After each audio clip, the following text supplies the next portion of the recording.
Hi, and welcome to my channel. Don't forget to like, comment, and subscribe.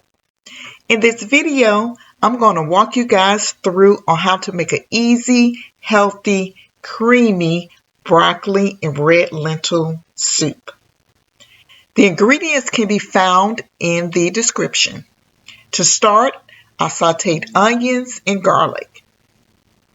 I added my spices and my seasoning and sauteed that as well.